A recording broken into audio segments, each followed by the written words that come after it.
اقرأ كتاب الله ترق جنانه وتنل عظيم الأجر والغفران.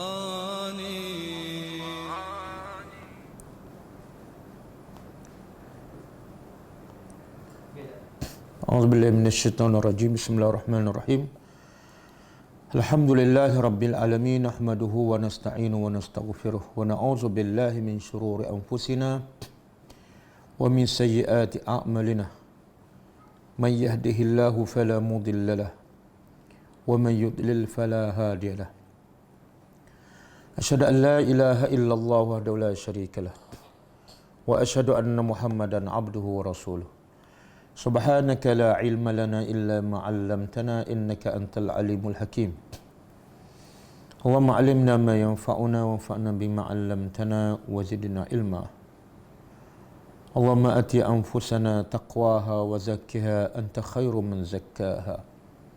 Anta waliyuha wa maulaha. Rabbi yassir wa la tu'assir, Rabbi tammi bil khair, amma ba'du. InsyaAllah kita sambung tadabbur surah Al-Baqarah. Kali ini kita sambung ayat 153. Sebelum kita sambung, kita tengok pengajaran ayat yang lepas, iaitu ayat 151.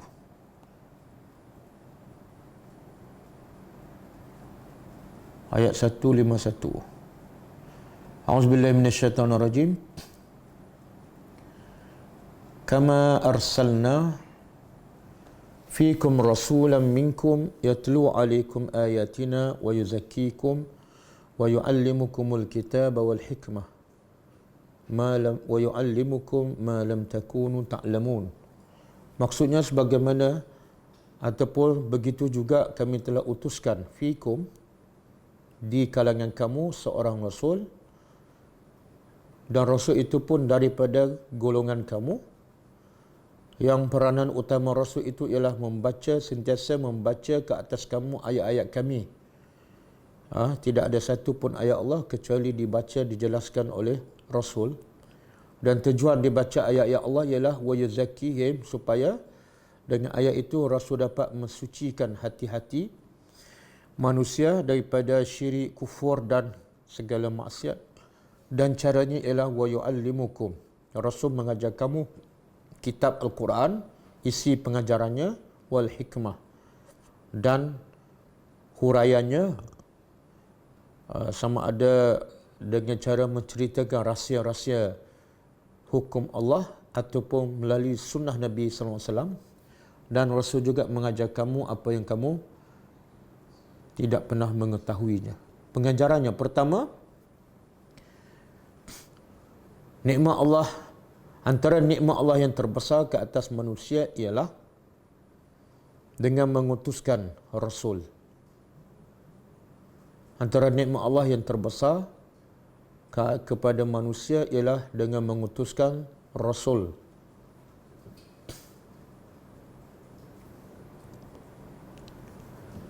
Kerana tanpa Rasul,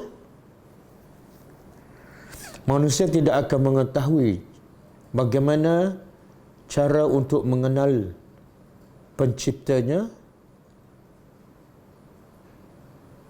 dan bagaimana cara untuk menyembah Tuhannya. Kerana tanpa Rasul, manusia tidak akan dapat mengetahui cara mengenal penciptanya dan beribadat.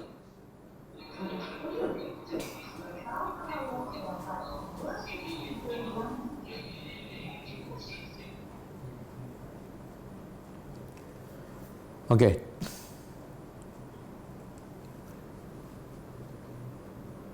Oleh itu, nikmat yang terbesar, sambungan. Oleh itu, nikmat yang terbesar ialah kita dapat mengenal pencipta dan Tuhan kita. Kita dapat kenal pencipta dan Tuhan kita dan dapat mengetahui cara beribadat kepadanya.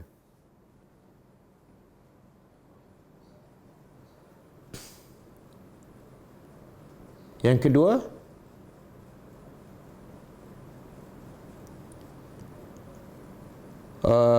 keadaan Rasul daripada kaum tersebut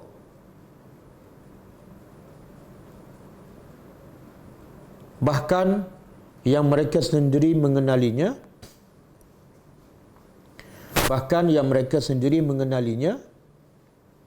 adalah lebih mudah diterima dakwahnya,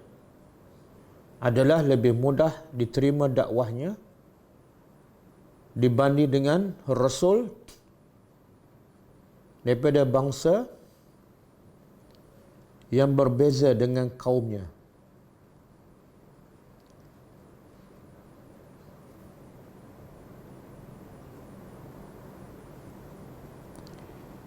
Yang ketiga,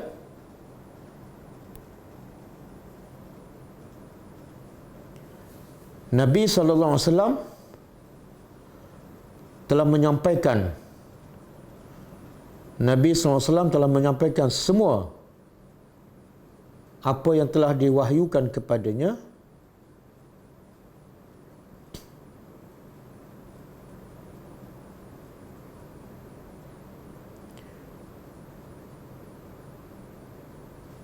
dengan cara yang paling sempurna.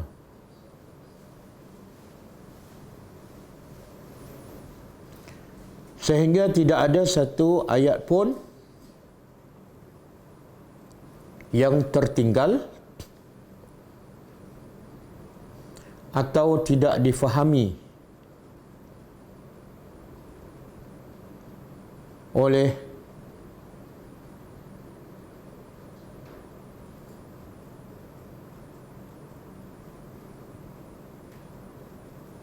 umat manusia ketika itu.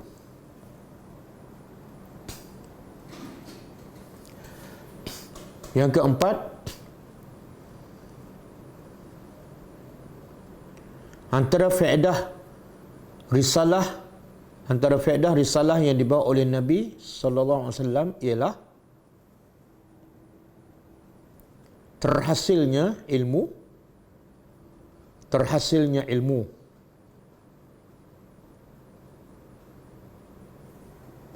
dan hilangnya dan terhapusnya kejahilan.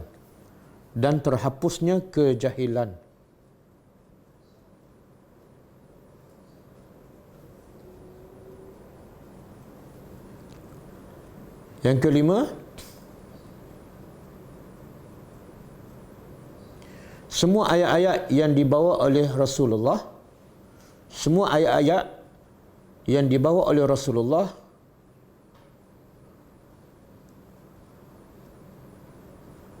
memperkenalkan siapa Tuhan, sifat-sifatnya, kebesarannya, kekuasaannya, rahmatnya dan hikmahnya.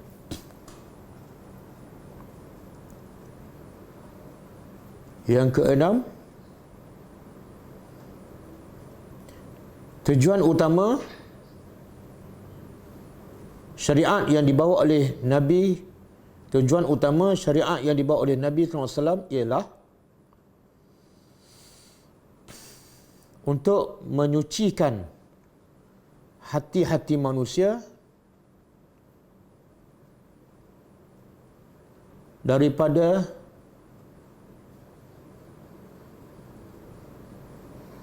sifat syirik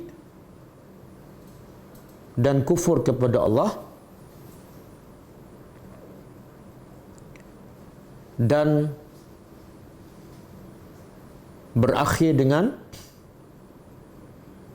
pembentukan akhlak yang paling mulia.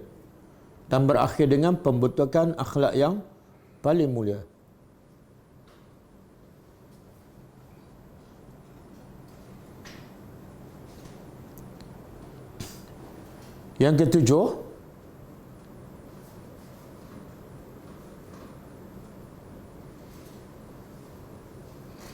Tidak mungkin seseorang itu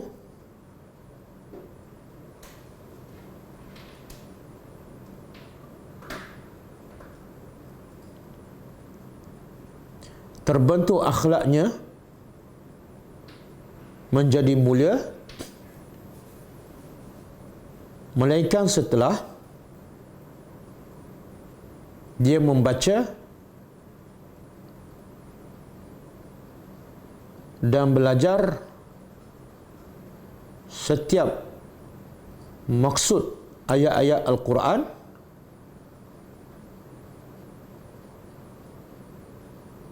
serta beramal dengan ajaran-ajaran Al-Quran.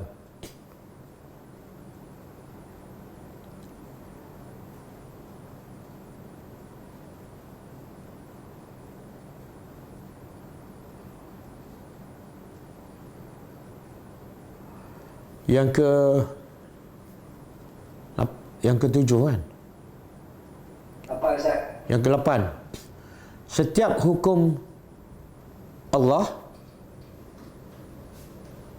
pasti ada hikmahnya. Setiap hukum Allah pasti ada hikmahnya, sama ada diberitahu ataupun tidak diberitahu.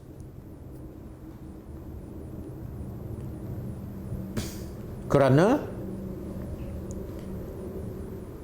mustahil bagi Allah melakukan sesuatu yang tidak ada hikmah.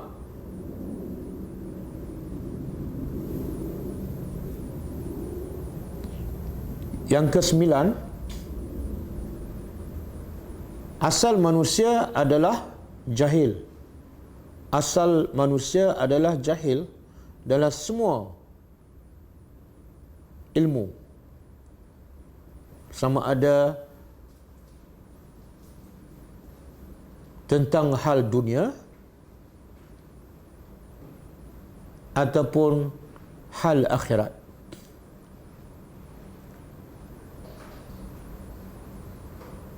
Sebagaimana disebut oleh Allah Subhanahu wa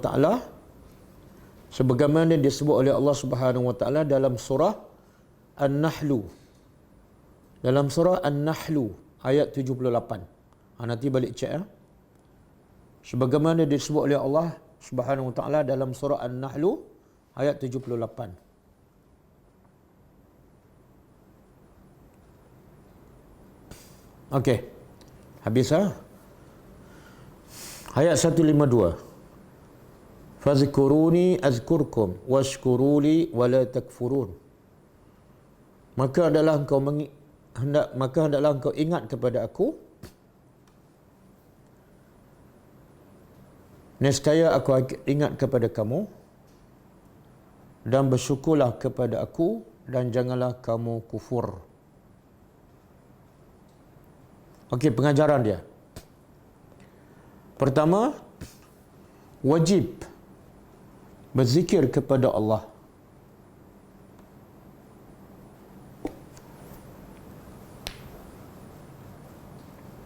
Wajib berzikir pada Allah dalam semua keadaan.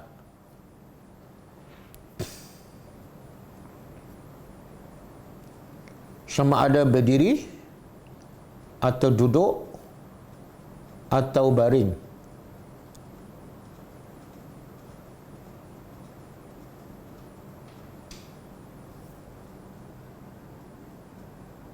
Yang kedua, maksud zikir kepada Allah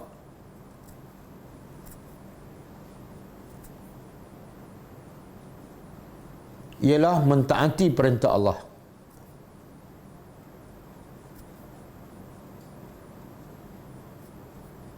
Sama ada dengan hati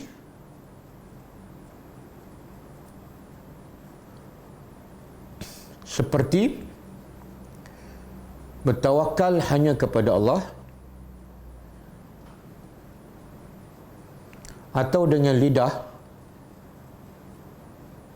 seperti menyebut subhanallah, atau dengan anggota badan, seperti mendirikan solat.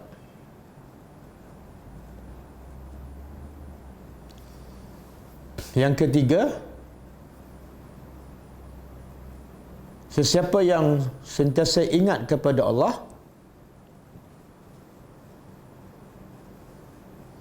Allah akan sentiasa ingat kepadanya dalam keadaan yang lebih baik daripada dia ingat kepada Allah. Dalam keadaan yang lebih baik daripada dia ingat kepada Allah.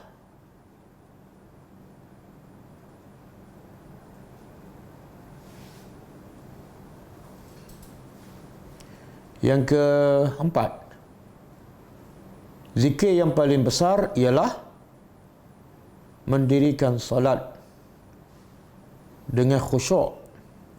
Zikir yang paling besar ialah mendirikan solat dengan khusyuk, yang boleh mencegah seseorang daripada melakukan perbuatan keji dan mungkar. Tulis dalam braket surah Al-Ankabut ayat 45. Tulis dalam braket surah Al-Ankabut ayat 45.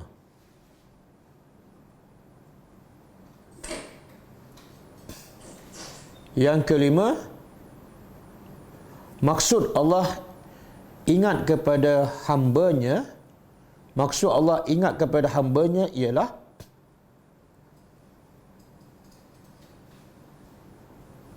Allah mengampuni dosa hamba-Nya dan memberi ganjaran pahala yang terbesar, iaitu syurga.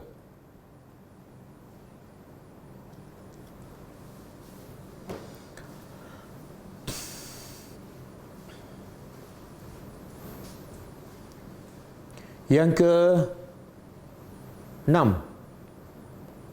wajib bersyukur ke atas setiap nikmat. Wajib bersyukur ke atas setiap nikmat yang diberi oleh Allah.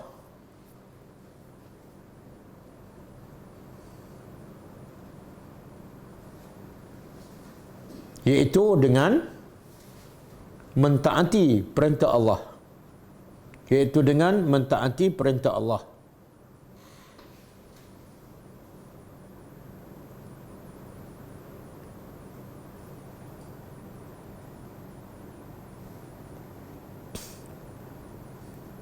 Yang ke-7. Yang ke-7,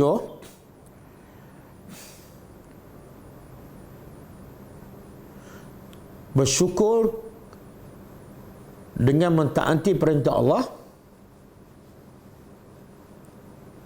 akan menambahkan lagi nikmat, akan menambahkan lagi nikmat Allah kepada seseorang.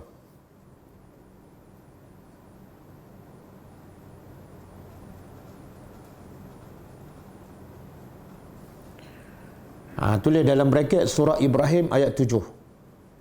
Tulis dalam braket surah Ibrahim ayat 7.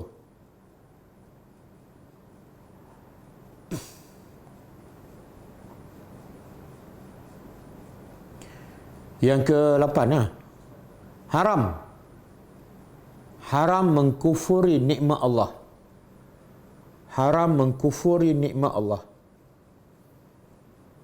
Iaitu menggunakan setiap nikmat Allah yang diberikan kepada kita kepada perkara maksiat. Iaitu menggunakan setiap nikmat Allah yang diberi kepada kita kepada perkara maksiat.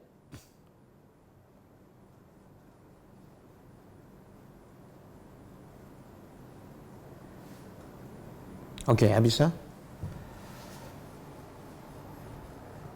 Okey. Ayat malam ni Apa kaitannya dengan ayat sebelum ni? Kalau kita masih ingatlah semalam dan juga 2 malam yang lepas, Allah cerita pasal apa? Nikmat. Nikmat Allah bagi kepada Nabi Muhammad dan kepada orang beriman. Apa di antara nikmatnya? Pertukaran kiblat kan? Pertukaran kiblat.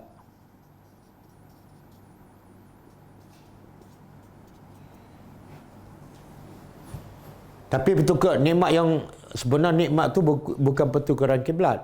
Nikmatnya ialah dapat mentaati perintah Allah bila diarahkan tukar kiblat. Itu yang nikmatnya. Sebab orang Yahudi, orang munafik tak ikut, maka mendapat musibah. Okey. Jadi nikmat patuh kepada pertukaran kiblat. Lepas tu Allah kata apa? Lepas ayat Allah sebut tentang nikmat, Allah kata fazkuruni. Lepas dapat nikmat, taat pada Allah ataupun ingat pada Allah. Fazkuruni, ingatlah pada aku. Sebab apa? Nikmat yang aku bagi kepada kamu. Lepas taat kepada Allah, Allah kata apa? Syukur. Apa mana syukur? Dia kalau kita nak halusi, lepas dapat nikmat, taat. Lepas taat, kita nak tambah nikmat. Macam mana cara nak tambah nikmat? Iaitu syukur. La in syakartum la azidannakum. Kalau kamu bersyukur kepada aku, maka aku akan tambah lagi nikmat yang lain. Okey? Ini ayat yang lepas. Ayat malam ni ialah bila aku dah tambah nikmat, aku dah bagi nikmat, kamu pun taat dan Islam pun semakin berkembang, maka ada ujian. Ada ujian, ada tanggungjawab menjadi semakin berat. Maka ketika itu Allah bagi solusinya. Dalam nak melaksanakan perintah Allah yang semakin bertambah, nikmat Allah yang semakin banyak kan, maka di situ ada ujian. Maka solusi untuk menghadapi ujian ni, iaitu nikmat semakin banyak, ketaatan pun semakin berat. Caranya apa dia? Ya ayyuhallazina amanu. Wahai orang-orang yang amanu, mereka beriman. Ista'inu. Ista'inu mana? Ista'inu makna mintalah pertolongan.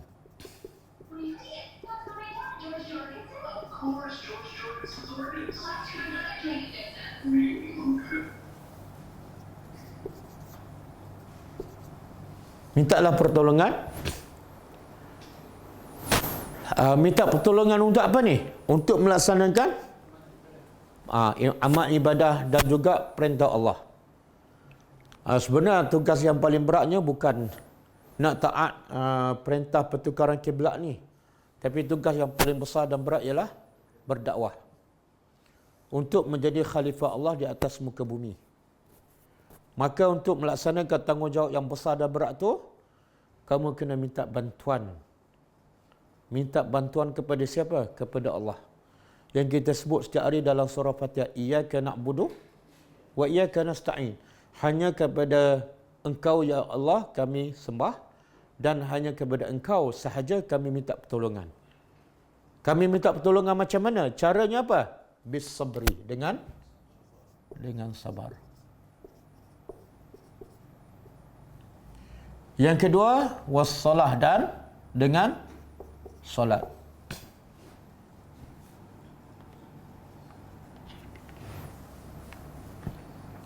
Lepas syukur ni, okey. Pertama kita tengok apa makna sabar. Apa makna sabar?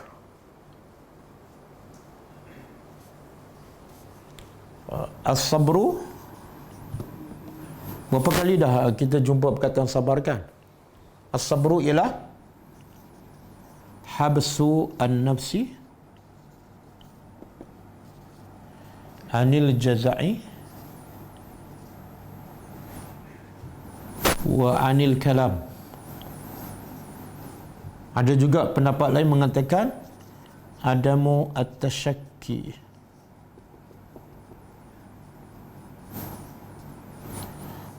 Sabar ialah habsun nafsi, tahan diri, anil jaza'i, daripada marah. Sabar ialah tahan diri daripada marah. Dan wa anil kalam, dan daripada berkata-kata. Termasuklah merungut. Merungut, mengeluh. Jadi tahan dua, satu tahan marah, yang kedua tahan bercakap.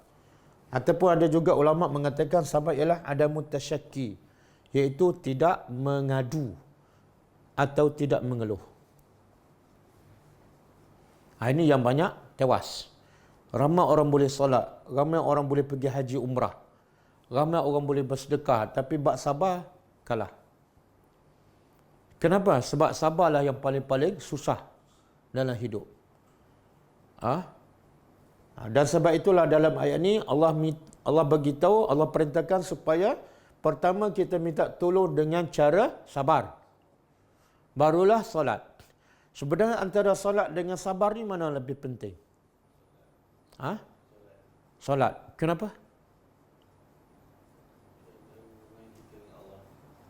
Solat tiang agama, imanuddin, kan? Dan solat adalah rukun Islam yang kedua selepas mengucap dua kalimah syahadat. Dan soalan pertama yang ditanya di akhirat besok, solat. Tak ada sabar. Sabar ni rukun Islam pun tak, rukun iman pun tak, dan bukan soalan pertama ditanya. Tapi kenapa dalam masa nak minta pertolongan, Allah kata minta tolong dengan sabar dulu, baru solat. Untuk melakukan solat, dia ikut tertib, walaupun sabar tu bukan rukun Islam. Tapi sebenarnya sabar dengan solat, sabar lebih penting. Kenapa? Tanpa sabar, solat tak ada. Semua yang tak solat tu sebab tidak ada sabar. Itu satu. Jadi tanpa sabar, tidak mungkin seseorang itu dapat mendirikan solat. Okey, itu sebab pertamalah kenapa didahulukan sabar daripada solat. Sebab yang kedua ialah sabar ni adalah lebih luas daripada solat. Lebih luas. Bahkan dia merangkumi seluruh kehidupan kita 24 jam. Adapun solat, berapa kali sehari? 5 kali sehari. Lima kali sehari ni berapa jam je?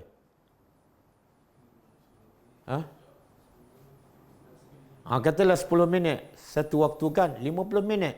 Daripada 24 jam sahaja. Tapi sabar berapa jam? 24 jam. Ini sebab kedua kenapa Allah sebut sabar dahulu daripada solat. Sebab pertama tadi, tak mungkin orang tu solat kalau tidak ada sabar. Sebab kedua, sabar ni lebih luas. Merangkumi seluruh kehidupan manusia. Pagi, petang, siang, malam. Tapi solat hanya beberapa waktu sahaja. Sebab yang ketiga, kenapa didahulukan sabar daripada solat ialah sebab sabar ni amalan hati. Sabar adalah amalan hati. Salat adalah amalan fizikal ataupun zahir. Yang ni batin, yang ni zahir.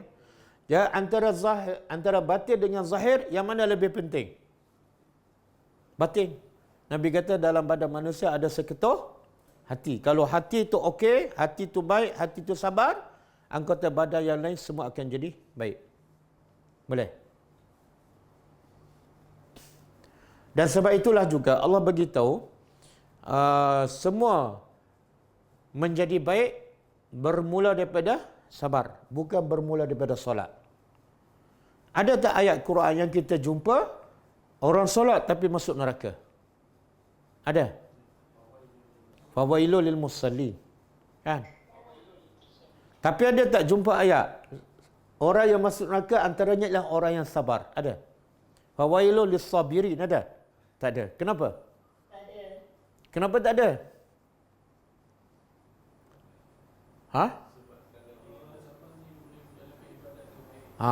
Bila dia sabar, semua rukun Islam, rukun iman, semua perintah Allah, berat macam mana ujian pun dia hadapi dengan sabar. Maka itulah ciri-ciri ahli syurga. Kalau dia sabar, yang lain semua tak ada masalah. Tapi kalau dia salat tak sabar, memang bermasalah. Sebab tu Allah sebut dalam surah Al-Insan. Surah Al-Insan. Saya tak ingat ayat 18 ke? Wajazahum bima sabaru jannatan wa harira. Tengok. Sebelum ni Allah sebut apa ni? Sifat al-abrar. Apa sifat al-abrar? Yufu nabi nazri. Mereka melaksanakan nazar. Nazar ni maksudnya amalan sunat bagi mereka macam wajib. Yang wajib tu memang dah settle. Yang sunat pun bagi al-abrar macam wajib. Kemudian nak laksanakan wajib, perkara wajib kena sabar tak? Ya. Nak laksanakan amalan sunat lagi kena sabar. Ramai orang boleh bersabar untuk melaksanakan fardu. Sebab apa? Nampak macam mana ustaz dah wajib. Tapi tak ramai boleh bersabar untuk melaksanakan amalan sunat. Kenapa? Ada pilihan. Okey. Kemudian apa lagi amalan al-abrar? Wa yut'imuna at-ta'am. Selalu bagi makan kepada siapa? Orang miskin, anak yatim, asirah. Nak bagi makan pada orang miskin, perlu sabar tak? Perlu sabar tak? Perlu. Apa sabarnya? Satu, nak ambil cuti kan? Yang kedua, nak pergi cari orang miskin. Yang ketiga, nak santuni mereka. Kadang-kadang akhlak orang miskin ni teruk kan? Nak sabar, nak duduk, nak bersembah, nak follow up. Perlukan sabar. Lepas, last kali Allah kata apa? Wajazahum. Allah balas kepada mereka, siapa ni? Al-abrar tadi, yang ada sifat tadi. Allah balas mereka, bima sabaru. Dengan sebab mereka sabar. Bukan dengan sebab mereka solat. Sebab dengan sabar mereka dapat buat semua sekali. Solat, sedekah, bagi makan orang miskin. Tapi kalau dengan salat, belum tentu yang lain boleh buat. Okey? Jadi Allah balas kepada al-abrar dengan sebab kesabaran. Balas apa ni? Syurga. Dan Allah sebut antara ciri-ciri istimewa dalam syurga ialah harira. Apa makna harira? Pakaian daripada sutera. Kenapa pakaian? Kenapa sebut pakaian sutera? Kenapa tak sebut makanan?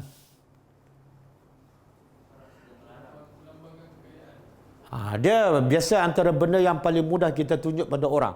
Di mana saja kita berada pada? Pakaian, kan? Kadang-kadang nak tunjuk kereta, tempat parking kereta kan? Tapi pakaian sentiasa ada di badan. Jadi Allah balas surga dan pakaian sutera kepada siapa ni? Orang yang sabar. Dan apa ni?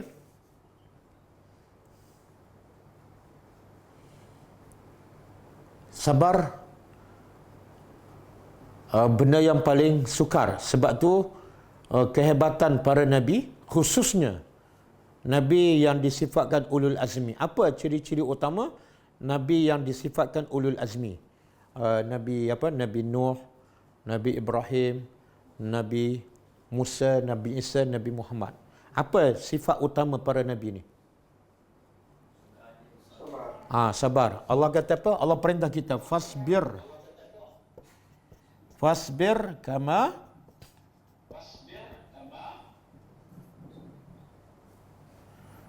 kama sabara ulul azmi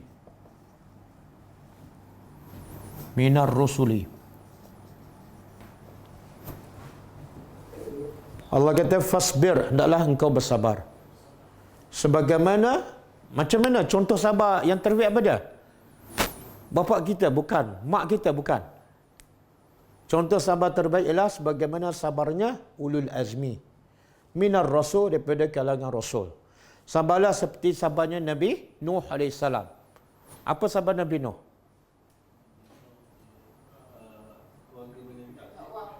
Isteri dia tak terima dakwah dia, anak dia, dan dia dakwah berapa lama? 950 tahun. Apa kaum dia buat setiap kali dia berdakwah? Tutup telinga dan tutup muka dalam tempoh 950 tahun. Sabar sebagaimana Nabi Ibrahim. Apa kesabaran Nabi Ibrahim? Bapa dia sendiri adalah pengamal syirik, pembuat patung. dia ditangkap dan dibakar, dicampak dalam api. Sabar apa dia? Allah perintah berpisah dengan isterinya, dengan anaknya anaknya yang pertama, yang tunggal ketika itu. Dan juga sabar Nabi Ibrahim dalam melaksanakan perintah Allah supaya disembelih anak. Begitu juga Nabi Musa, Nabi Isa dan Nabi Muhammad SAW. Okey. Kemudian Allah beritahu, lepas tu solat. Kamu nak dapat kekuatan dengan Allah, caranya apa? Apa yang Allah perintah pada Nabi di peringkat awal dakwah? Ya ayyuhal muzammil qum min lailah illa qalila. Wahai orang berselimut, bangun malam. Berapa lama ni? Sama ada 2/3 malam ataupun separuh ataupun 1/3. Jadi nak bangun malam, nak solat lama, kena ada apa? Sabar. Jadi nak buat kerja dakwah kena ada kekuatan daripada Allah. Nak dapat kekuatan kena solat, melalui solat. Nak solat mesti ada sabar. Maka sebab itulah bila kita dapat sabar, kita dapat solat. Bila dapat solat, kekuatannya apa? Innallah, sesungguhnya Allah ma'a. Apa makna ma'a? Bersama as-sabirin, orang-orang yang sabar.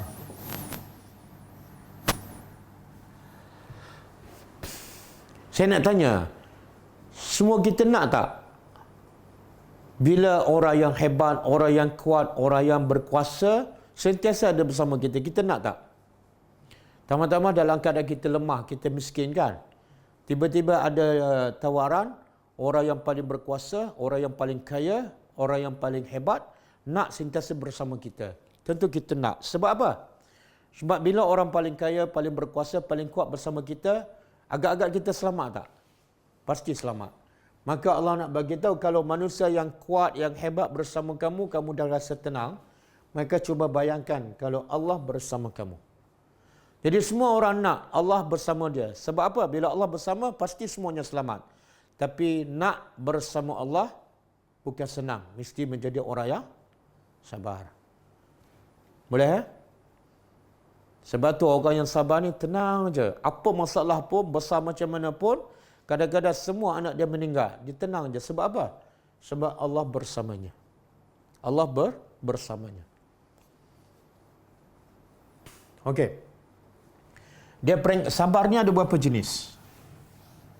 Sabar ada berapa jenis?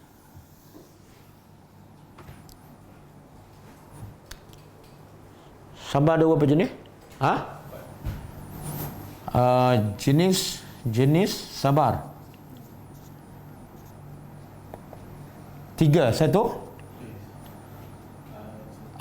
sabar mentaati perintah Allah.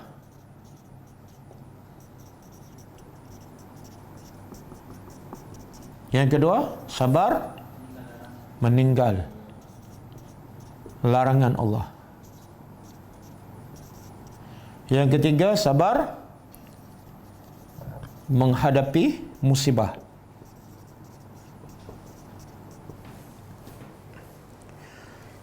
Biasanyalah orang hanya faham sabar ni nombor 3 je. Bila ada musibah, barulah dia nasihat orang, sabarlah, nak buat macam mana kan? Ini takdir Allah, akan kena redha lah. Tapi dalam nak melaksanakan perintah Allah, jarang dia nasihat.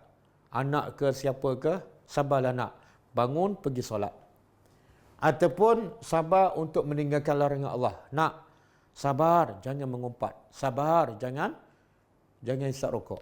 Kan? Jadi sabar ni ada 3 jenis. Antara 3 ni yang mana paling sukar? Sabar mana yang paling sukar?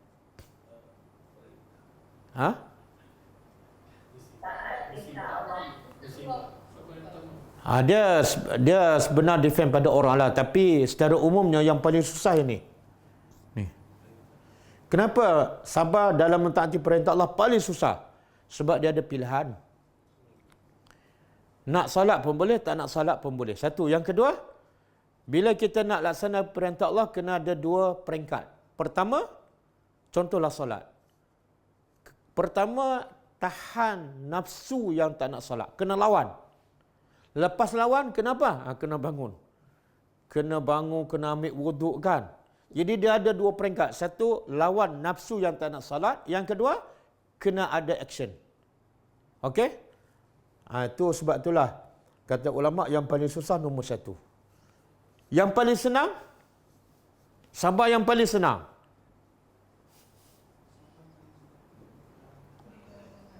Bukan makna sabar tu senang, tapi antara tiga ni paling ringan lah. Musibah. Kenapa sabar menghadapi musibah ni paling ringan antara tiga ni? Dia tak ada pilihan. Betul tak? Tiba-tiba orang langgar kereta kita, ada pilihan tak untuk tak nak sabar? Sebab tu ayat-ayat orang yang hadapi musibah tu kadang-kadang ayat dia bunyi macam sabar tapi benar tak sabar. Yelah saya sabar ni, kalau saya tak sabar memang 3 orang gebah. Jadi tiga-tiga sabar ni susah. Yang paling susah nombor 1, yang paling ringan nombor 3. Sebab nombor 3 sabar tak ada pilihan, tak payah buat apa-apa. Okey. Kemudian darjah, itu jenis sabar, darjah sabar. Darjah sabar. Kita cek tengok kita duduk tahap yang mana. 1, sabar. Dan hukumnya wajib. Ini sabar yang paling rendah sekali. Apa dia ni? Iaitu, apa makna tadi? Tahan marah. Yang kedua, tak mengeluh. Itu sabar yang paling rendah. Tapi hati dia tak puas. Okey. Tinggi sikit. Redha. Dia sabar campur redha. Dia bukan setakat boleh tahan marah, boleh tahan daripada mengeluh, tapi hati dia redha. Redha, tak ada masalah. Sikit pun hati dia tak rasa tak puas hati. Dan hukum sabar, hukum redha ni apa dia? Kata sebahagian ulama' dia kata hukum dia sunat. Sabar wajib tapi redha sunat. Kenapa? Kalaulah redha tu adalah wajib, agak-agak ramai tak orang berdosa. Ramai. Okey, lagi tinggi. Nombor 3. Sabar dan syukur. Yang ni terpujilah. Sabar yang terpuji. Sabar yang melayakkan orang tu masuk syurga insya-Allah. Dia bukan setakat ni tiga-tiga. Sabar campur redha, campur syukur.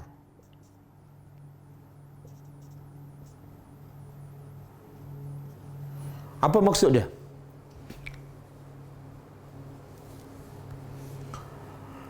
Makna dia tahan marah, dia tak mengeluh, hati redha dan mulut alhamdulillah. Dengan sebab kereta saya accident, saya akan semakin dekat kepada Allah. Okey. Ada satu lagi tahap. Tapi tahap yang keempat ni haram. Ini bukan paling tinggi ni, paling teruk sekali, iaitu marah. Dalam bahasa Arab dia panggil as-sakhtu. Yang ni hukumnya haram. Marah. Kenapa asyik aku je? Haram. Lagi-lagi melampau bila dia tampar pipi dia koyak baju macam jahiliah kan. Dia hatuk kepala kat dinding, dia baling barang, itu dah hukumnya haram. Okey. Boleh Jadi Allah kata kalau nak laksanakan tanggungjawab kamu yang besar, yang berat, khususnya berdakwah, nak menyampaikan Islam kepada orang, kena ada kekuatan. Apa kekuatannya? Sabar. Kalau tak ada sabar, kamu akan gagal. Okey? Dan bila kamu sabar, kamu akan jadi kuat. Kenapa? Sebab Allah sentiasa bersama kamu. Okey. Jadi kita tahap apa ni? Duduk tahap mana ni? 2. Tak apalah, ikutlah yang mana-mana pun. Yang penting jangan perasan. Jangan perasan. Jangan nombor 4.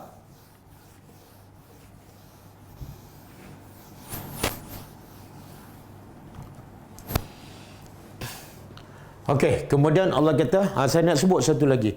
Sebab itulah bila Allah turunkan Al-Quran, lepas tu Allah perintah kepada Nabi. Lepas je Allah bagi tahu, kami telah turunkan Al-Quran pada kamu.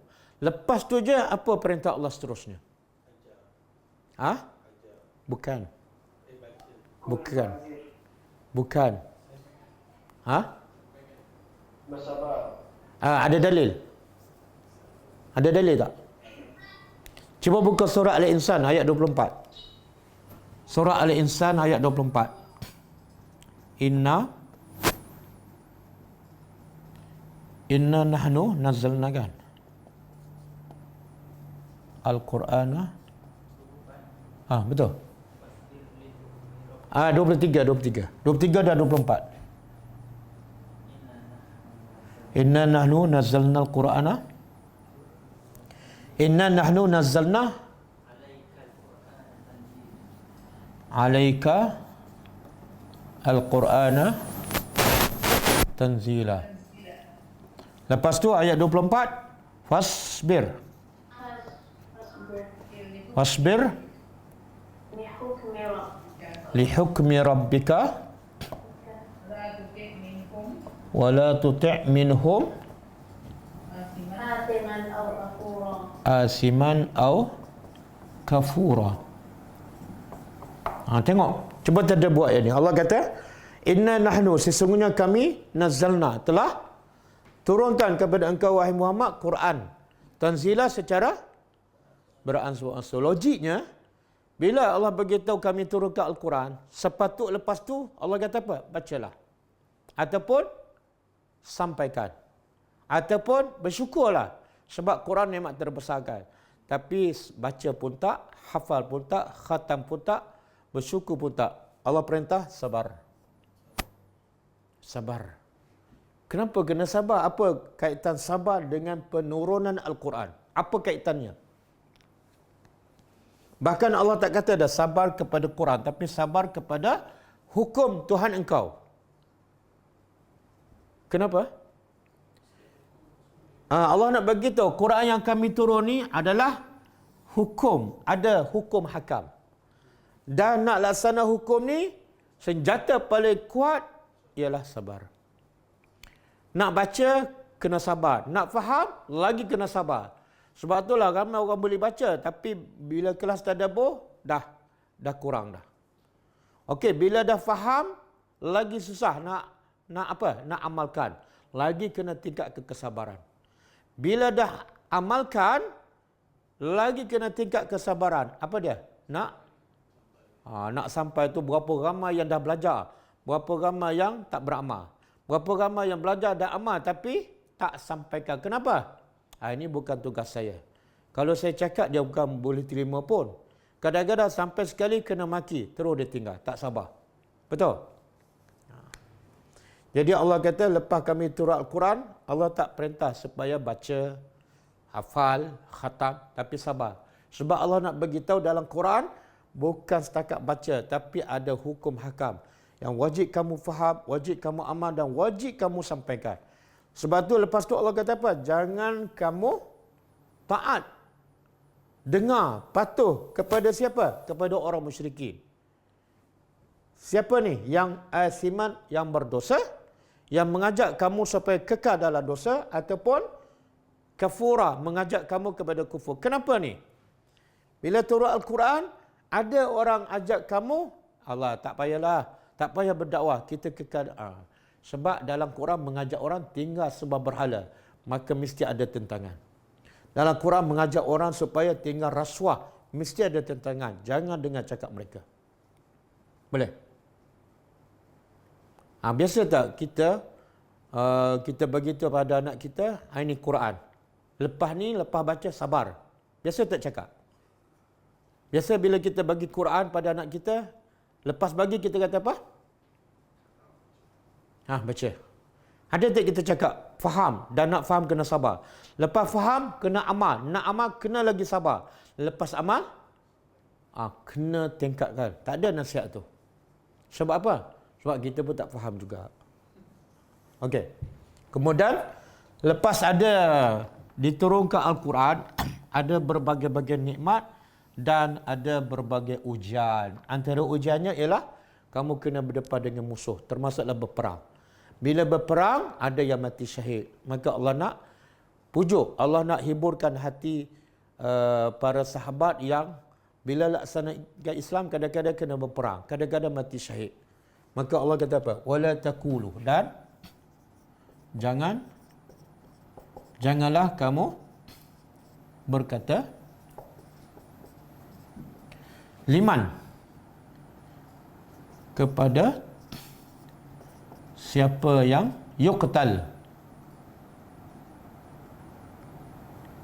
dibunuh, fi sabilillah, pada jalan Allah, amwat, mereka itu mati. Asadahum amwat, mereka mati.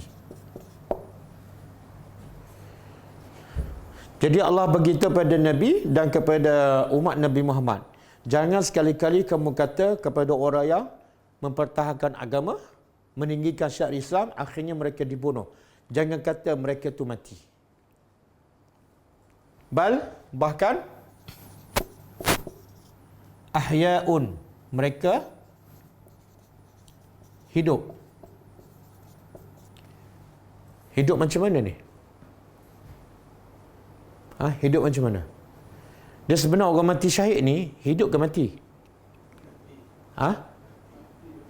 Mati kan? Tapi Allah kata apa? Jangan kata mati. Jadi sebenarnya hidup ke mati? Dia pada zahirnya matilah. Sebab kalau dia hidup, kenapa nak kebumikan? Kan? Biar dia hidup lah. Pada zahirnya dia mati, tapi hakikatnya dia hidup. Hidup yang macam mana ni? Hidup di alam ghaib yang tak sama dengan kehidupan kat dunia.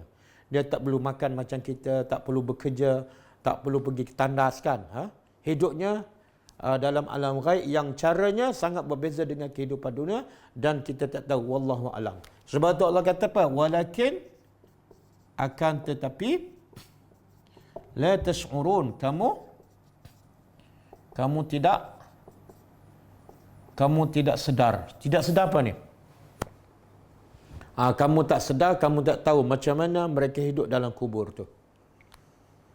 Dan dalam surah Ali Imran, cuba buka surah Ali Imran ayat 169. Surah Ali Imran ayat 169.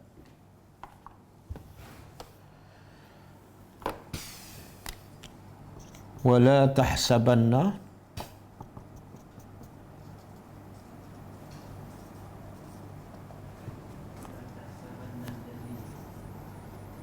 qutilu, kan?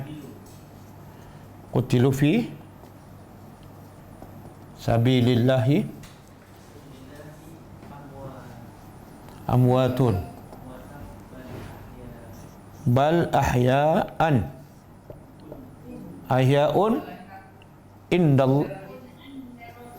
inda rabbihim yurzaqun. Cuba terjemah. Wala tahsabanna, jangan kamu kira. Yang ayat tadi jangan kamu kata, dengan lidah pun jangan, dengan hati pun jangan. Di sini jangan kamu anggap orang-orang yang qutilu, mereka mati fi sabilillah. Apa makna fi sabilillah? Ialah apa maksud fi jalan Allah? Ada seorang sahabat bertanya Rasulullah, ya Rasulullah, ada orang berperang kerana syaja'ah, kerana berani, ataupun kerana hamiyah, pertahankan bangsa dia, pertahankan negara dia, atau riak, ataupun kerana riak. Maka siapakah di kalangan mereka yang mati pada jalan Allah?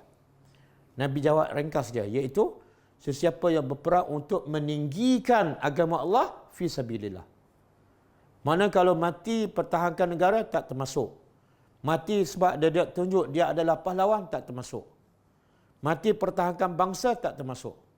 Yang mati dikira syahid adalah fi sabilillah, iaitu semata-mata nak tegakkan agama Allah.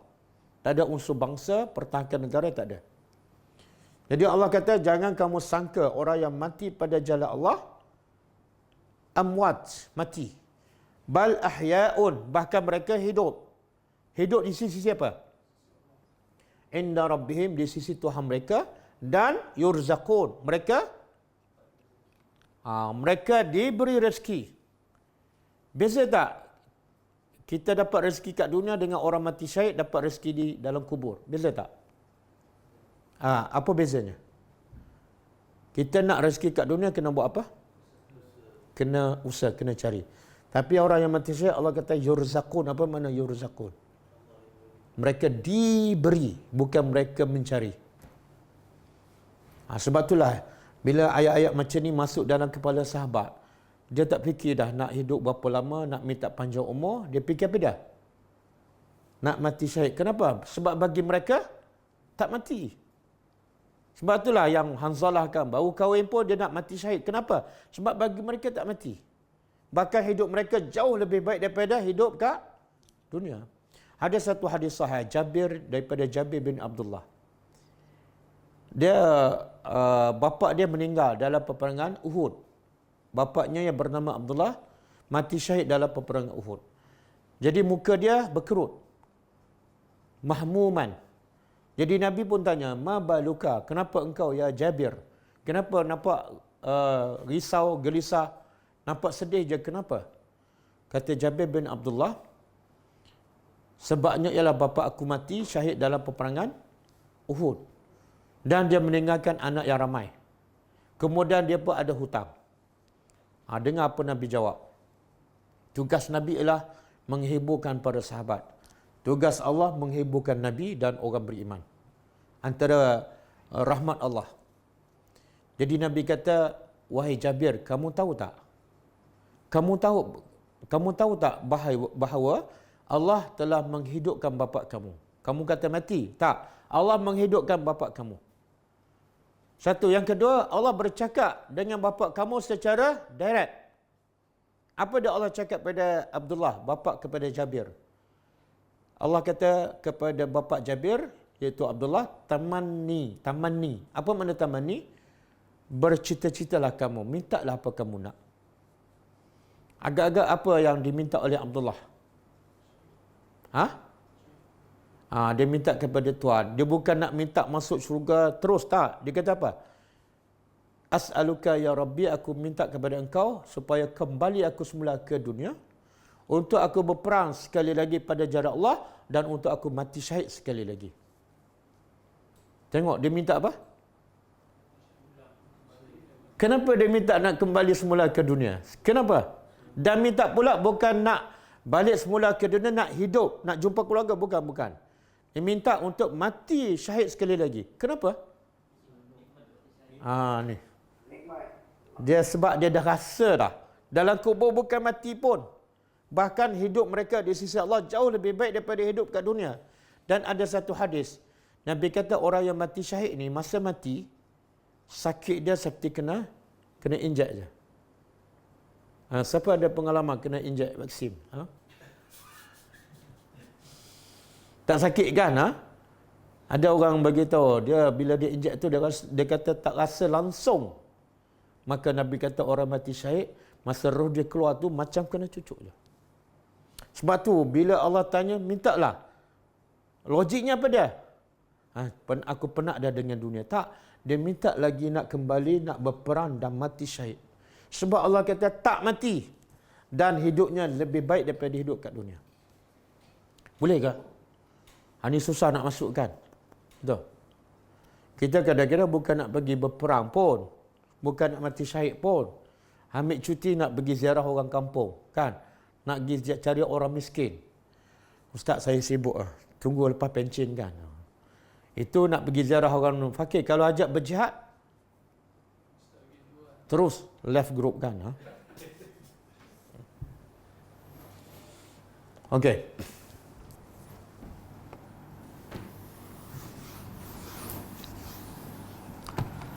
Kemudian Allah beritahu, "Walana balwannakum," dan pasti kami akan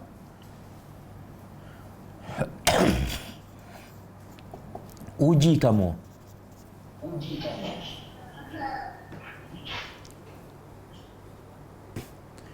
Dan pasti kami Dalam bahasa Arab kalau kita belajar satu, lam ni dipanggil harfu taukid, huruf penegasan.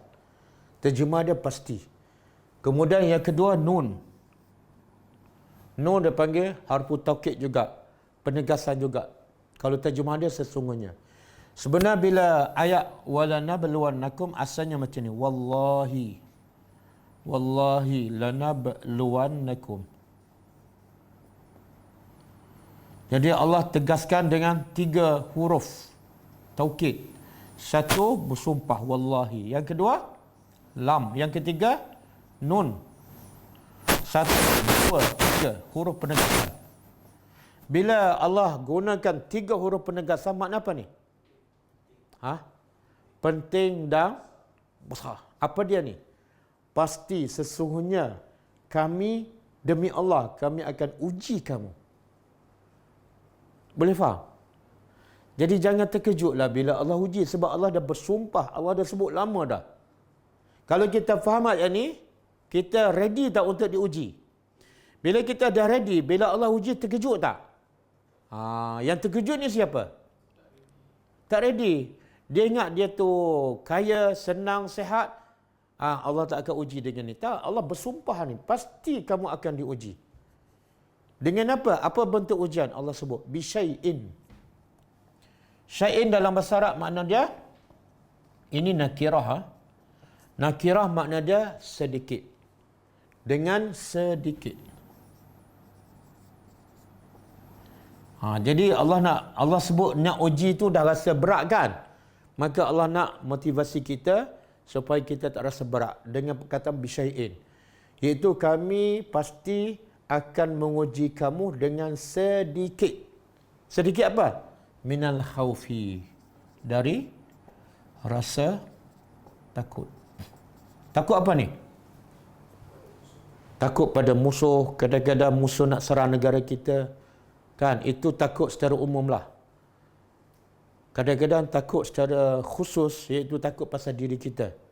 Takut orang masuk rumah kita, takut orang curi harta kita, takut orang bunuh anak kita kan. Dan juga takut kematian. Yang terbaru takut vaksin kan. Tapi Allah kata apa? Sedikit je. Kenapa Allah sebut sikit? Sebab kalau Allah uji dengan ketakutan yang besar, memang mati semua. Mati semua. Katalah Allah kata uji apa? Kat Malaysia ni setiap hari 100,000 mati setiap hari. Dan vaksin kena ambil 20 dos. Apa jadi? Jadi sikit je 2 dos.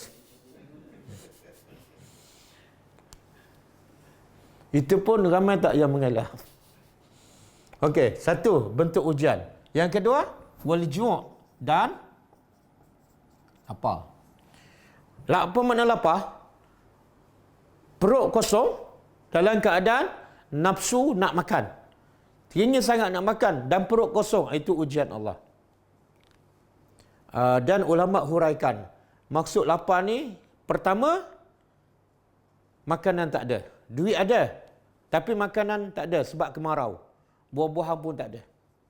Yang kedua, makanan ada, duit tak ada. Macam orang Pulau Mega kan. Makanan berlambak kat sempurna, tapi dia tak ada duit, tak boleh belilah. Kan?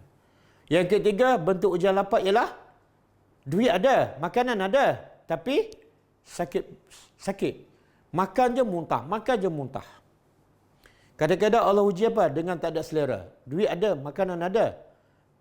Dan tak muntah pun, tapi tak ada selera. Itu bentuk ujian. Dan Nabi daripada sahabat, biasa tak diuji dengan kelaparan?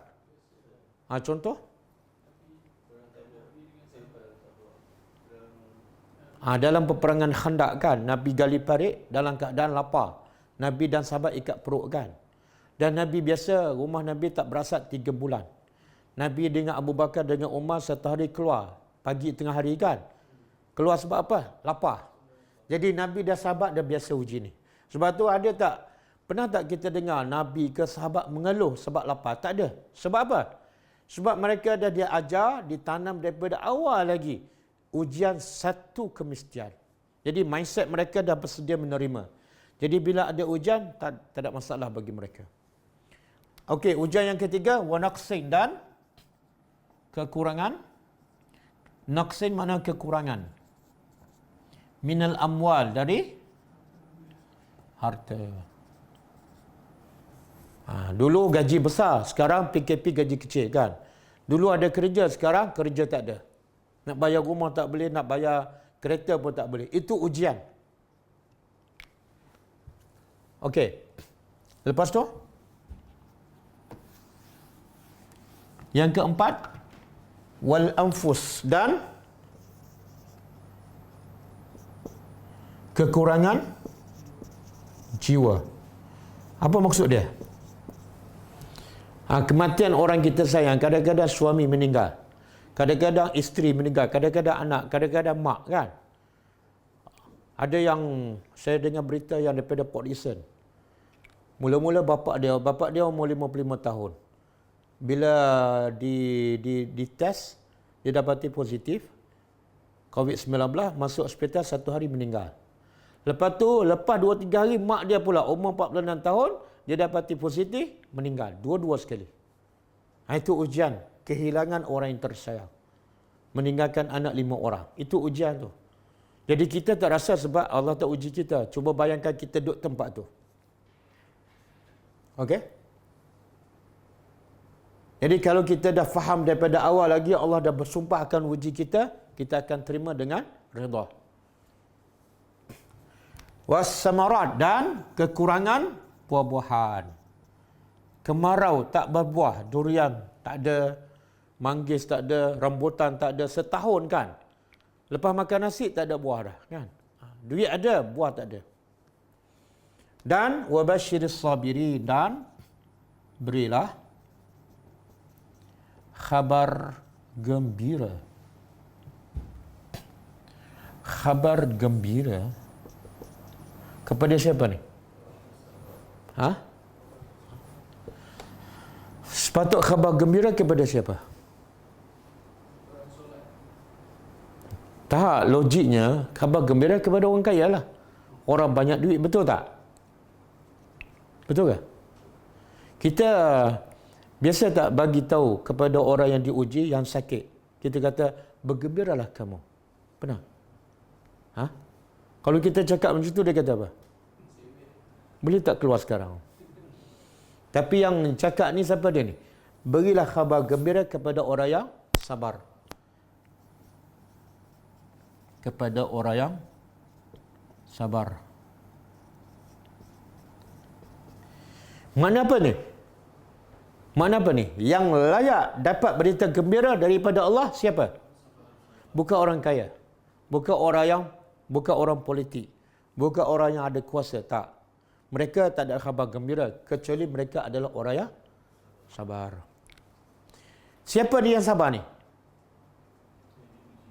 Yang diuji ni. Sebab itulah nak dapat darjah tinggi kena ada ujian. Bila ada ujian barulah tahu sabar ataupun tak. Maka sebab tu Allah Nabi begitu dalam satu hadis kan. Sesungguhnya bila Allah sayang pada seseorang, Allah uji. Kenapa? Daripada ujian itulah kalau dia sabar, Allah nak bagi berita gembira. Okey, saya nak tanya. Orang yang diuji ni, bila dia sabar, ada berita gembira. Macam mana dia tengah diuji tapi boleh gembira? Tak, macam mana dia boleh gembira tu? Orang tengah sakit kan, tapi senyum. Apa kaedah ataupun tips yang menjadikan orang yang sabar ni gembira? Apa janji Allah? Yang pertama yang Allah sebut dalam surah Az-Zumar ayat 10. Surah Az-Zumar ayat 10. Innama yuwaffa as-sabiruna ajrahum bighairi hisab. Surah Az-Zumar ayat 10. Ayat tu panjang tapi yang ni di hujung dia. Okey, cuba terjemah. Innama, Sesungguhnya hanyalah, bila sebut innama, sesungguhnya hanyalah. Apa dia? Yuwaffas sabirun, disempurnakan untuk orang-orang yang sabar. Disempurnakan apa? Ajrahum, pahala, ataupun lebih tepat upah. Disempurnakan allowance, gaji orang yang sabar. Berapa banyak? Bighairi hisab, tanpa. Jadi saya bagi contohlah, analogi kan. Kita bapa kita bagi kepada kita, ni, ayah nak bagi 10,000 pada awak cash, tapi sebelum tu ayah nak tampar kamu. Masa dia tampar tu kita gembira ke marah? Sebab sebab mindset kita fikir apa? Fikir ganjaran, bukan fikir sakit. Jadi bila mindset kita fikir ganjaran, hilang sakit. Boleh? Sebab tu Allah kata, berilah khabar gembira kepada orang yang sabar. Kenapa? Allah, kalau salat dapat berapa pahala? Kalau salat berjemaah 27. Kalau sedekah RM1 dapat berapa? Paling banyak 700 ataupun berganda sikit kan. Tapi kalau sabar 27, bukan 700, bukan 7,000, bukan 7 juta, bukan 7 bilion, bukan. Habis berapa ustaz? Ni 7 tambah kosong, tambah kosong, tambah kosong, tambah kosong. Sampai bila ni? Tak ada had. Sebab itulah orang sabar, kalau dia faham ganjaran yang Allah sediakan, dia boleh senyum. Allah kata bagi berita gembira. Ini payah nak masuk ni. Kalau tanpa ilmu, kadang-kadang bukan besar pun masalah. Sikit je kan. Orang calak kata dia sikit je. Terus report boleh minta ganti rugi kan. Ada wanita-wanita salafus salih yang beriman dan kuat beribadat pada Allah. Bila tangan dia luka, muka dia senyum. Lalu orang bertanya, kenapa tangan kamu luka tapi muka kamu senyum? Apa jawapannya? Jawapannya apa?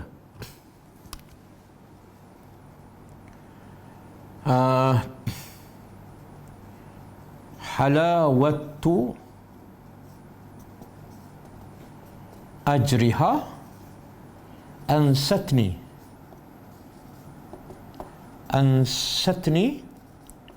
mararatu sabriha. Dia sabar ni pahit kan?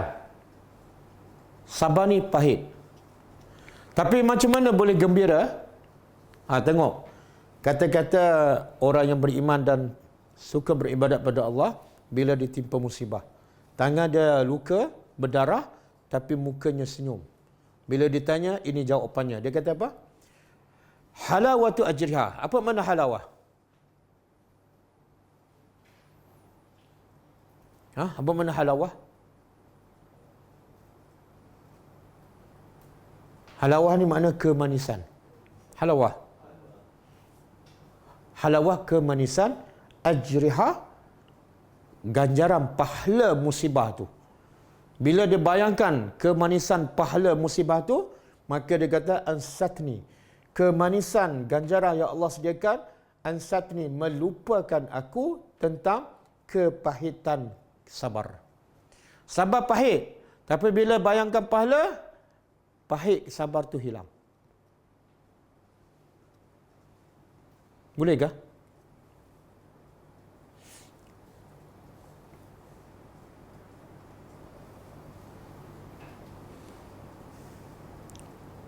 Okey ke? Ni tengok. Tengok Quran ni yang kita belajar sebelum ni, ayat sebelum ni kan.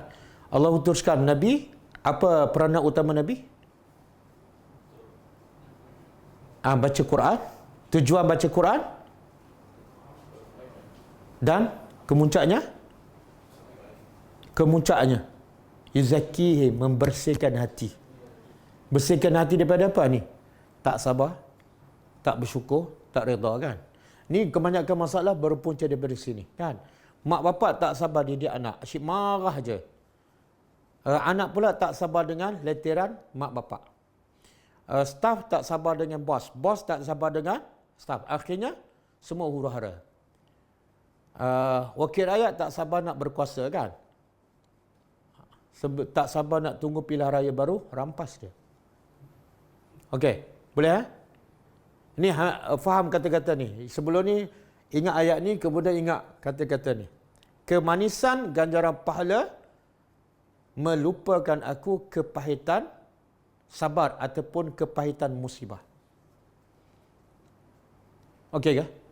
Okay. Kemudian, masa dah habis kan? Ayat ni kita sambung lah. Kalau saya sambung tak, syarahan dia huraian tak lengkap. Okey, kita tengok soalan.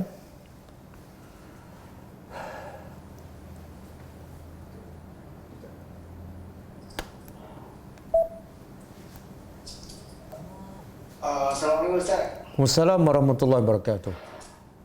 Boleh sambungkan daripada poin 23 sebelah ke Ustaz? Pasal adab. Adab ni apa Ustaz? Okey, kita baca sikit ya.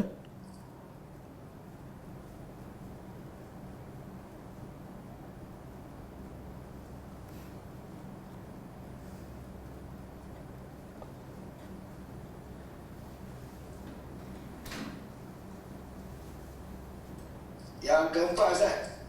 Yang keempat mana dah?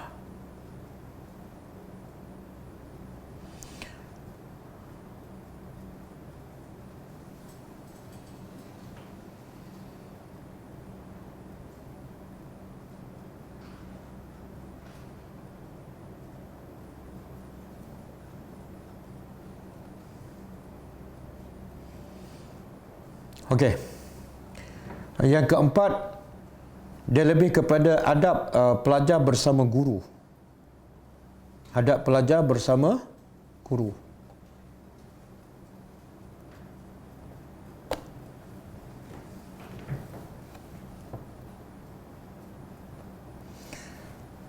Yang keempat,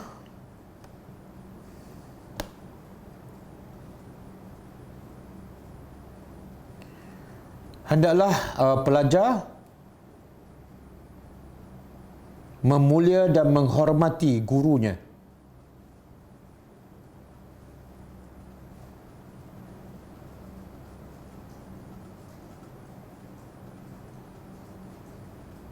Sama ada ketika duduk di dalam majlis ataupun ketika bercakap dengan gurunya.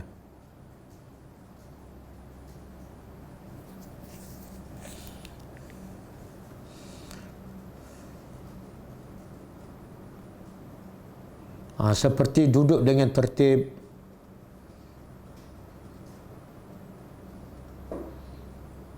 bercakap dengan suara yang perlahan,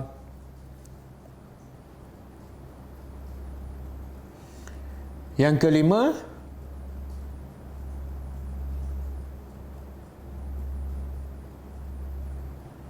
jangan berdebat dengan guru. Dan jangan berdebat dengan guru dan jangan banyak bertanya kepada guru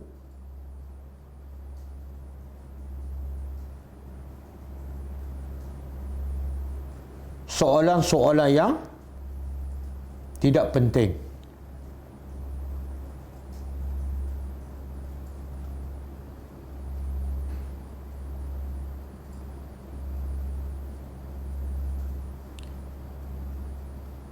Yang keenam kan,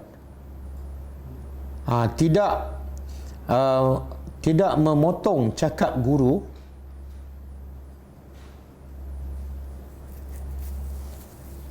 ataupun bertanya soalan ketika guru sedang bercakap,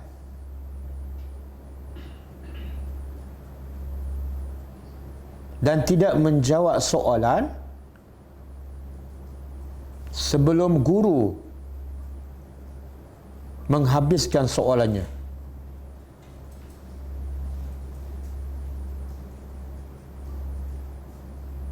Kadang-kadang ustaz tengah bercakap dia potong, kan? Itu tidak beradab dengan guru. Ataupun ustaz tanya soalan, belum ustaz habis soalan terus dia jawab. Yang ketujuh, tidak memaksa guru menjawab soalannya, seperti mengulangi soalan yang sama.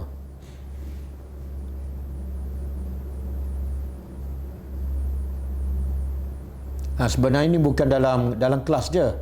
Kadang-kadang dalam grup, kan. Kadang-kadang dalam grup dia tanya soalan yang remeh, yang dia sendiri pun boleh cari jawapan. Kadang-kadang soalan tak remeh tapi dia memaksa. Bila ustaz nak jawab soalan saya ni, itu tidak beradab. Yang ke-8, jangan memanggil guru dengan namanya. Sebagaimana tidak boleh memanggil bapa kita dengan namanya. Kalau kita bapa kita nama Ismail, kita tak panggilkan Ismail. Mael.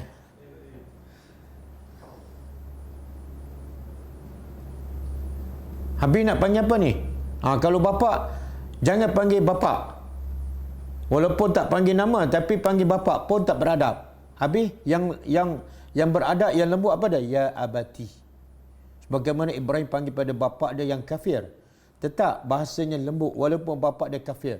Walaupun bapa dia halau dia, Ibrahim kata apa? Ya abati, wahai bapa kesayanganku.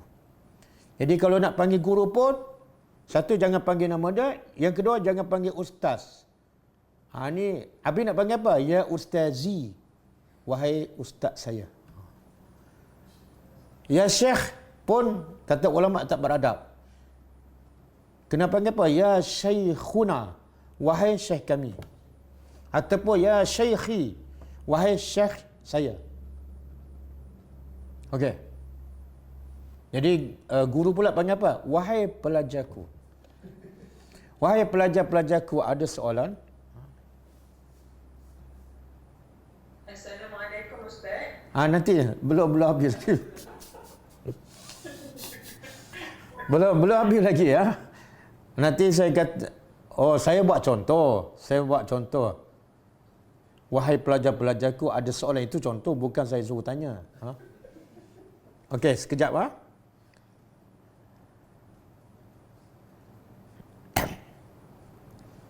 Yang ke berapa ni? Yang ke? Yang ke-9. Apabila duduk dalam majlis ilmu, hendaklah duduk dengan beradab, dengar, fokus dan catat nota-nota. Jangan bermain. Jangan bercakap, bersembang. Jangan bersiwak. Jangan tengok kanan kiri, kan. Dan paling tidak beradab, tidur. Jangan tidur. Jadi sebelum datang kelas, tidur puas-puas. Jangan masuk kelas baru dia nak tidur puas-puas. Ustaz baca tasbih kafarah baru dia bangun. Yang ke-10, menzahirkan rasa gembira dengan pelajaran yang dipelajari.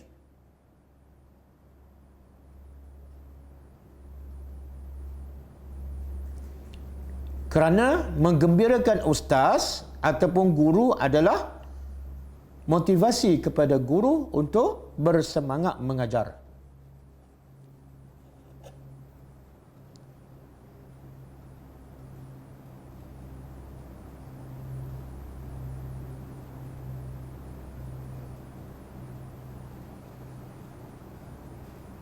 Yang ke berapa? Yang ke-11. Jangan mengeluarkan kata-kata atau perbuatan yang melemahkan semangat guru untuk terus mengajar.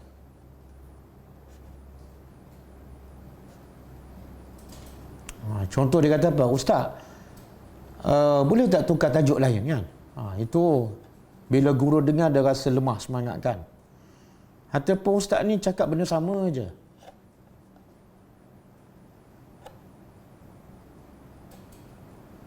Yang ke-12 kan, jangan menguji guru, termasuklah menguji ilmunya. Itu bila menguji guru tak beradab. Dia uji soalan, dia dah tahu jawapan, tapi dia nak tahu ustaz ni tahu tak. Bila ustaz tak boleh jawab, aku dah agak dah ustaz ni bukan tahu sangat pun. Itu tidak hormat ataupun tak beradab.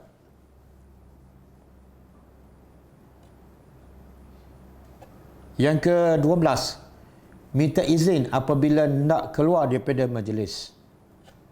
Jangan tengok-tengok ustaz tengok, tak ada dah.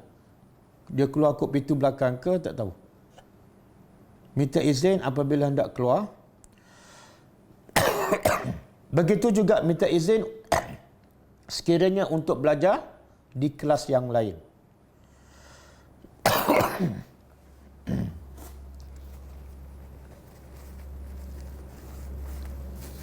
Okey. Yang terakhirlah.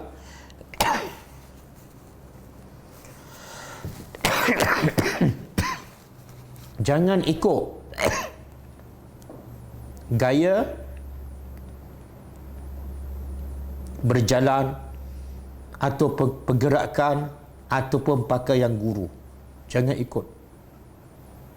Kerana yang wajib diikuti ialah Rasulullah sallallahu alaihi wasallam. Guru pakai kopiah tu, dia pakai kopiah macam tu. Guru pakai jubah macam tu, dia pakai jubah macam tu. Kalau kebetulan tak apa. Tapi kalau sengaja ikut, tidak boleh. Sebab hanya Rasul saja yang patut diikuti. Allah sebut, laqad kana lakum fi Rasulillahi uswatun hasanah.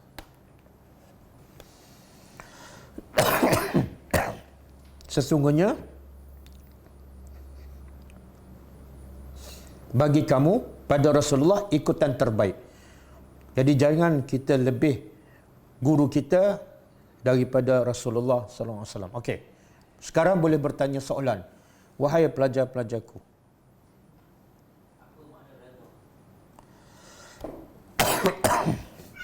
Assalamualaikum Ustaz. Dalam Quran Waalaikumsalam warahmatullahi. Berghairi sa'man. Ya. Apa kita nak bayangkan kita sampai ke berghairi hisab. Ini di akhirat dan bukan di dunia kan? Ya, ya. Jadi bila kita sampai ayat itu, apa yang kita nak bayangkan? Dia baik. Contoh dia. Contoh, dia macam ni.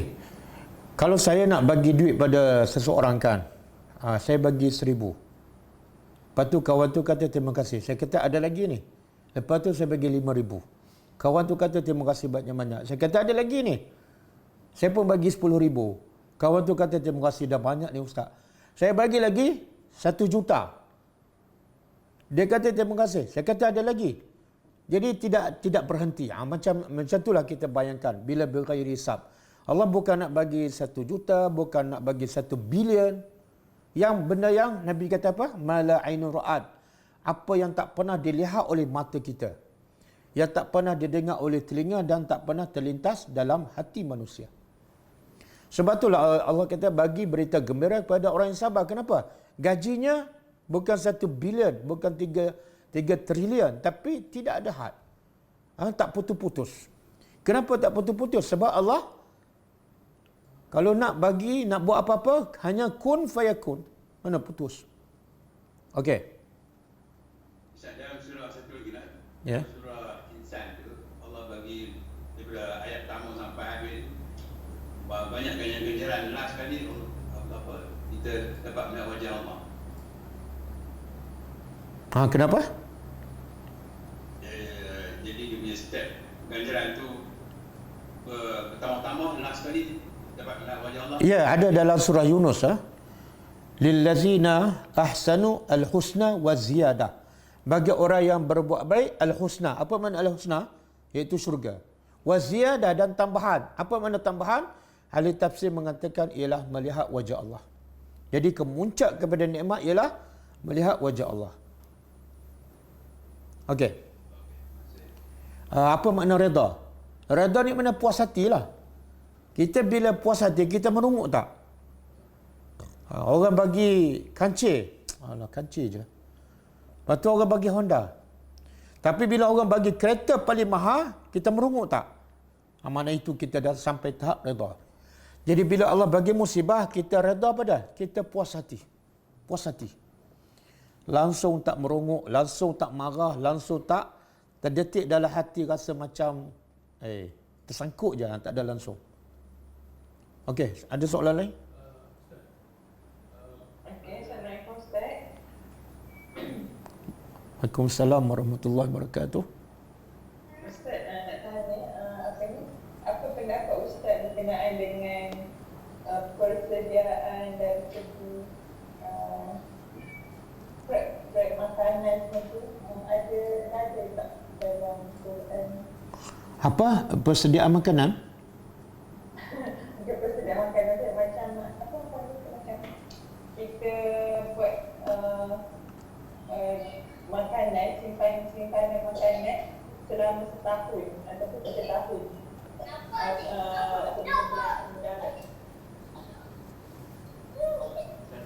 Ada dalil yang dalam Quran yang menunjukkan kita untuk simpan Boleh? makanan. Tak boleh mute dia. Boleh suara kanak-kanak tu boleh. Okey. Dia ada ayat dalam surah Baqarah. Ini khas untuk siapa ni? Untuk suami yang dia sakit, mungkin sakit teruk, dia nak meninggal. Jadi Allah kata, buatlah persiapan, tinggalkan bekalan untuk isteri kamu selama setahun. Tapi ayat tu kebanyakan ahli tafsir mengatakan dibatalkan, dinasahkan hukumnya dengan ayat wasiat, iaitu pembahagian harta faraid. Jadi kalau ikut pembahagian harta faraid, isteri akan dapat 1/8 kan? 1/6. Jadi bila ada ayat tentang hukum faraid, maka ayat supaya suami simpan bekalan untuk isteri setahun terbatal ayat tu. Okey? Jadi bila ayat tu terbatas, sebenarnya tidak ada lah. Kena simpan sampai setahun, tidak ada. Bahkan kalau kita tengok Nabi sendiri, ikutan kita ialah Nabi. Nabi tak simpan apa-apa. Bila Nabi wafat, hanya tinggal apa? Bahkan pedang Nabi, baju besi Nabi pun di tangan orang Yahudi, Nabi gadaikan. Dan kebanyakan para sahabat bila meninggal tidak ada apa-apa. Itulah ikutan kita yang terbaik. Tapi kalau kita nak simpan, salah tak? Tak salah. Yang salah bila kita rasa ataupun kita yakin, aku kalau tak ada simpanan ni, aku tak boleh hidup lama. Itu boleh rusak akidah kita. Sebab seseorang itu hidup lama ataupun pendek bukan sebab simpanan hartanya, tapi sebab ajalnya belum tiba. Nabi kata, selagi mana seseorang itu ada rezekinya, mana dia ajalnya akan berpanjangan. Bila rezekinya habis, makna dia akan matilah, walaupun dia simpan 10 juta. Tapi kalau ajal sampai, dia akan mati. Okey? Jadi kalau nak simpan tak salah, cuma jangan kita berkeyakinan harta yang kita simpan penyebab kita panjang umur. Wallahu a'lam. Dah? Tadi? Puas. Ada yang bertanya, dia masuk kelas berbayar dan kelas ni mahal. Lepas tu bila dia dah habis belajar, cikgu ni pesan tak boleh sampaikan kepada siapa-siapa walaupun kepada adik-beradik kita, kerana ilmu yang kita sampaikan tu tidak berkat kalau kita sampaikan. Dia nak tahu hukum dia. Dia pertama tidak ada dalil. Tidak ada dalil ilmu yang kita sampaikan tanpa izin guru tidak berkat. Satu, tidak ada dalil. Yang kedua, bercanggah dengan perintah Allah dan perintah Rasul. Allah kata apa? Ud'u ila sabili rabbika bil hikmah. Ajaklah manusia kepada jalan engkau. Ajak dengan apa? Dengan ilmu. Jadi Allah tak kata bila nak sampai ke ilmu, nak berdakwah, minta izin dulu daripada guru. Tak ada. Dan Nabi juga mengatakan balighu anni walau ayah. Sampaikan daripada ku walaupun satu ayat. Nabi tak bagi syarat. Sampaikan daripada ku setelah kamu minta izin daripada aku. Mana ada, tak ada. Jadi ustaz ni memandai-mandai lah. Ustaz ni memandai-mandai meletakkan syarat yang bukan syarat. Bahkan ayat Al-Quran yang lagi dahsyat pada Allah melaknat orang yang sembunyikan ilmu. Innal ladzina yaktumuna ma anzalna minal huda wal bayyinat min ba'di ma bayyanahu fil kitab ulaika alladzina la'anahumullah. Itulah orang yang siapa yang sembunyikan apa yang kami turunkan daripada kitab dan daripada petunjuk setelah kami jelaskan kepada manusia. Allah kata itulah orang yang Allah laknat dan semua pelaknat melaknatnya. Siapa ni? Yang tak sampai ke ilmu. Jadi ustaz ni jangan lebih pada Tuhan. Tuhan wajibkan sampai dan Tuhan laknat siapa yang sembunyikan. Takutlah pada Allah, jangan takut pada ustaz. Wallahu a'lam. Kalau ustaz, kalau kita buat solat sunat sebelum zuhur 4 rakaat dan selepas zuhur 4 rakaat, Rasulullah buat 4 rakaat sekali atau 2 rakaat. Itu percayaan. Okey, ikut dalil yang sahih. Nabi kata salatul lail masna masna, solat malam dua-dua. Dan solat malam adalah solat yang utamalah, nak banding dengan solat sunat di siang hari. Jadi kalau solat utama di waktu malam Nabi bagi arahan dua-dua, maka kata ulama solat sunat di siang hari pun buat dua-dua. Kalau nak buat 4 rakaat satu salam pun kata ulama tak salah, tapi yang afdal, yang terbaik ialah apa yang zahir daripada arahan Nabi, iaitu solat dua rakaat. 2 rakaat satu salam, 2 rakaat satu salam. Wallahu a'lam.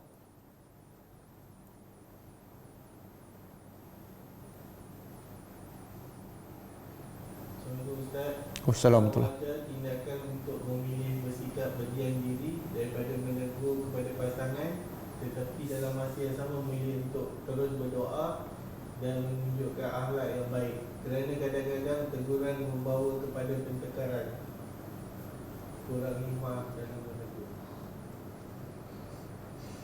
Mana maksud soalannya? Maksudnya adakah kita perlu berdiam sahaja lebih baik daripada kita Okey, ulama bagi kaedah cara nak menegur kemungkaran ataupun cara nak mencegah kemungkaran. Pertama, kalau kita cegah kemungkaran menyebabkan ada kemungkaran lain, timbulnya kemungkaran yang lain, dan kemungkaran yang lain pula kadang-kadang lebih besar daripada kemungkaran yang ada, maka ketika itu haram mencegah. Haram mencegah. Asalnya hukum mencegah wajib, tapi bila membawa kepada kemungkaran yang lain, haram. Sebagaimana contoh Nabi Harun. Nabi Harun bila dia larang kali pertama, kaum Nabi Musa menyembah ejlu, kan? Kalau dia teruskan cegahan itu akan menyebabkan berpecah. Musibah lagi besar. Maka lepas tu Nabi Harun tak cegah. Kaedah dia. Satu. Yang kedua, kalau kita nak cegah benda yang orang tu dah tahu hukumnya dan memang telah ditegur oleh orang lain, dan kalau kita tegur juga dia tak akan dengar. Buktinya orang lain dah tegur, dia tak dengar. Tak payah tegur, cukup benci dalam hati. Tapi kalau orang yang buat kemungkaran, jahil, tak tahu hukum, kita pula tahu hukum, ketika itu wajib kita cegah. Wallahu a'lam.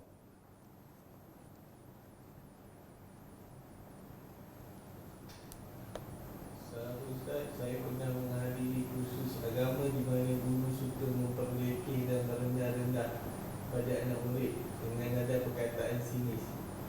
Adakah biadab jika murid meninggalkan kelas itu? Dia sebab itulah salah satu juga adab untuk menuntut ilmu ialah mesti memilih guru. Guru yang macam mana? Pertama, guru yang betul-betul mengajar Quran dan Sunnah. Bila guru tu mengajar Quran dan Sunnah, maka akhlaknya baik. Sebab kita bukan setakat nak ilmu, tapi nak contoh akhlak yang terbaik. Jadi kalau guru tu jenis tak berakhlak, merendahkan pelajar, memang guru ni tak layak menjadi guru lah. Macam mana dia boleh jadi guru? Macam mana dia boleh jadi contoh sedangkan akhlaknya buruk? Merendahkan orang satu akhlak yang sangat buruk. Bahkan Nabi kata ada orang yang masuk syurga sebab apa? Menyakiti hati orang. Kan? Bila guru merendahkan pelajar, dia menyakiti hati pelajar. Dan pelajar tu walaupun dia pelajar, dia orang beriman. Dia ada marwah dia ada kemuliaan dia. Haram kita menyakitkan hati orang walaupun dia pelajar kita. Jadi guru ni tak layak jadi guru, dan carilah guru yang lain. Wallahu a'lam. Orang yang ditimpa musibah awalnya sedih, tapi bila beberapa hari baru mereka dah sabar. Sekejap Okey, orang yang ditimpa musibah mula-mula tu marahlah 2-3 hari, lepas tu sabar. Dia itu dah tak panggil sabar tu, itu dah hilang marah. Dia sabar ni Nabi kata apa? Innama as-sabru fi sadamatil ula. Sabar yang sebenar ialah ketika detik pertama ditimpa musibah. Lepas tu Nabi pergi, satu masa Nabi pergi ke kubur, tengok ada seorang wanita menangis. Sebab apa? Kematian anaknya. Maka Nabi tegur, sabar. Wanita tu marah. Seolah wanita ni bagi tu apa? Kamu tak rasa apa yang aku rasa. Dia tak kenal siapa Nabi. Lepas tu bila Nabi pun, bila wanita tak dengar nasihat Nabi, Nabi tak marah. Nabi beredar je. Kemudian diberitahu pada wanita tu, kamu tahu tak siapa yang tegur kamu? Tak tahu. Itu adalah Rasulullah. Dia pun pergi ke rumah Rasulullah minta maaf. Nabi kata apa? Innama as-sabru fi sadamatil ula. Sabar yang sebenar ialah detik pertama kamu ditimpa musibah. Kalau lepas 2 hari dia tak panggil sabar, itu dah hilang marah. Kan? Wallahu a'lam. Assalamualaikum Ustaz. Waalaikumsalam warahmatullahi. Nak tanya, kalau wanita yang pernah datang masjid, boleh tak dia menulis ayat-ayat Al-Quran? Contohnya mengikuti kuliah Ustaz ni, kita tulis sama-sama juga ayat-ayat Quran. Ada pendapat ulama mengatakan boleh tulis. Yang tak boleh ialah sentuh. Tulis tak apa. Yang tak boleh ialah sentuh. Kita tulis jangan sentuh. Lepas tu lipat buku simpan. Wallahu a'lam. Assalamualaikum Ustaz. Waalaikumsalam warahmatullahi wabarakatuh. Apakah tips untuk menjadi anak yang soleh? Tip untuk menjadi anak yang soleh. Pertama, bapa kena soleh lah. Jadi tanya dulu soalan, macam mana tip untuk menjadi bapa yang soleh? Sebab biasanya anak yang soleh datang daripada bapa yang soleh. Tapi bukan semestinya. Ada bapa tu kafir, tapi anak jadi orang beriman dan anak yang soleh. Jadi asas untuk menjadi bapa soleh ke, isteri soleh ke, anak soleh ialah Quran. Quran ialah syifa. Selagi anak tu tak faham Quran, selagi anak tu tak menghayati dan beramal dengan ajaran Al-Quran, tak mungkin dia jadi soleh. Sebab tu berapa ramai masyarakat jahiliah semuanya jahat. Semuanya rasuah. Kebanyakannya bunuh anakkan. Tapi akhirnya kebanyakan mereka menjadi soleh. Sebab apa? Apa tips yang Nabi buat pada mereka?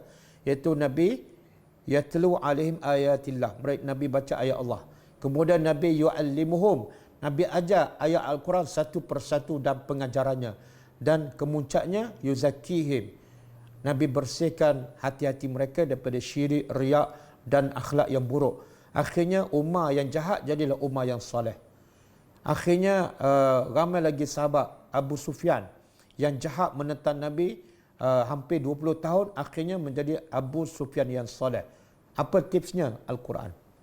Jadi selagi tak faham Al-Quran, selagi tak ikut ajaran Al-Quran, anak pun tak mungkin jadi soleh, mak bapak pun tak mungkin jadi soleh, masyarakat pun tak mungkin jadi soleh. InsyaAllah adik Muhammad Khalif ke ataupun Nur Iman? Khalif. Dengan adik tadabbur Al-Quran setiap malam dan faham dan amalkan, insya-Allah itu janji Allah. Siapa yang ikut ajaran Al-Quran, dia akan menjadi manusia yang terbaik. Boleh tak kita menasihati anak kita jika dapat putus saya SPM yang tidak cemerlang, jangan sedih, perjalanan hidupnya masih panjang. Kita memberi harapan dengan mengatakan hidup dia masih jauh lagi untuk diteruskan. Adakah ini syirik? Tak syirik, okey. Cuma tambahlah sikit, jangan sedih sebab ini baru ujian dunia. Bila gagal ujian dunia bukan bermakna gagal di akhirat. Perjalanan kita, Allah cipta kita sebenarnya untuk akhirat, untuk syurga. Jadi gagal kat dunia belum tentu kita gagal di kehidupan yang kekal abadi. Jadi anggaplah kegagalan ini sebagai satu cabaran untuk kita menjadi yang terbaik di sisi Allah. Wallahu a'lam. Okey, sekejap ada soalan yang sedang dibaca. Soalan daripada Kak Syam. Kadang-kadang guru menasihati namun murid merasa dia disindir. Risau juga kalau ia terus jadi salah faham dan amat merugikan jika murid itu tinggalkan kelas itu. Apa komen Ustaz? Guru boleh juga menyindir sekali-sekala, tapi jangan selalu menyindirlah. Sebab Quran pun kadang-kadang menyindir. Quran kadang-kadang bukan setakat menyindir, mengetuk kepala, keldai, seperti anjing, seperti binatang kan. Jadi guru kadang-kadang kalau cakap biasa-biasa ni anak murid tak faham, kadang-kadang perlu juga bahasa sindiran. Tapi jangan jadikan itu satu kebiasaan. Itu dia pihak guru. Pelajar pula janganlah kecil hati. Kalau sindir sekali, dua kali dah merajuk, carilah jenis ustaz yang memang tak suka menyindir tu. Jadi dua-dua kena betulkan. Guru jangan selalu menyindir, sekali-sekala okey. Dan yang kedua, pelajar pula jangan cepat merajuk. Anggaplah fikir yang positif saja. Guru kalau menyindir pun untuk kebaikan aku, kan. Wallahu a'lam. Waalaikumsalam. Soalan terakhir. Okey. Saya selalu baca ayat 153 ni di mana memang Allah menyatakan bahawa bersusah payah mintalah pertolongan dalam menyempurnakan perintah Tuhan dengan bersabar dan mengerjakan solat. Ya. Jadi mengerjakan solat ni Ustaz, dia merujuk kepada solat 5 waktu ataupun benda lain, sebab kat sini menunjukkan tapi adakah merujuk kepada solat 5 waktu atau apakah solat yang Tak, bukan. Okey. Dia mintalah pertolongan dengan sabar kemudian solat. Dia lebih kepada solat sunat. Sebab solat 5 waktu tak perlu tunggu marah. Kenapa tak solat? Belum marah lagi kan? Dia solat 5 waktu, syarat dia bila masuk waktu, marah ke tak marah, kamu kena solat. Tapi maksud minta pertolongan dengan solat ialah solat sunat. Dan Nabi dalam sunnah Nabi, iza hazabahu amrun, bila ada masalah yang Nabi rasa berat, Nabi solat. Solat apa? Solat sunat. Begitu juga ada diriwayatkan Abdullah bin Abbas. Dia ada dalam satu perjalanan, kemudian diberitahu. Dalam riwayat ni ada kata saudara dia yang meninggal. Ada mengatakan anak perempuan dia meninggal. Apa dia buat? Dia berhenti kenderaan dia, kemudian dia parking kenderaan dia, unta tu, kemudian dia solat 2 rakaat. Lepas tu orang tanya dia, kenapa kamu solat? Dia baca ayat ni. Wasta'inu ya ayyuhallazina amanu ista'inu bis sabri wassalah. Sebab Allah perintah aku minta tolong dengan sabar dan solat. Bila tu? Bila ada masalah, bila ada musibah. Caranya, tipsnya ialah pertama sabar, yang kedua ambil wuduk solat. Jadi dia refer kepada solat sunat. Wallahu a'lam. Jadi 2 rakaat tu lah saya. Ya. Tapi solat apa tu dipanggil? Solat sunat 2 rakaat itu saja. Solat sunat dia boleh panggil, kalau tanpa sebab dipanggil solat sunat mutlak. Solat sunat tanpa sebab ni dia panggil solat sunat mutlak. Cuma kebiasaan kita lah, dia bila ada masalah, bila marah, dia boleh ambil wuduk, dia boleh solat. Siapa ni? Orang yang beriman lah. Kalau dia tak beriman, tiba-tiba dia marah, agak-agak dia solat tak? Tak, sebab masa dia tak marah pun dia tak solat. Apa dia tadi? Okey. Saya tak pernah tahu, saya ingatkan ini solat wajib. Ingatkan ini merujuk kepada solat wajib. Tak. Dia kalau solat wajib, Allah tak perintah macam ni, wa aqimus solat, dirikan solat. Tak ada kaitan dengan marah ke, musibah ke. Itu adalah yang wajib, yang asas. Alhamdulillah Ustaz, saya dapat penjelasan. Okey, cukup Kita jumpa lagi malam besok di waktu yang sama. Kita tutup dengan membaca tasbih kafarah. Subhanakallahumma wa bihamdika asyhadu an la ilaha illa anta astaghfiruka wa atubu ilaik. Assalamualaikum warahmatullahi wabarakatuh. كتاب الله ترق جنانه وتنل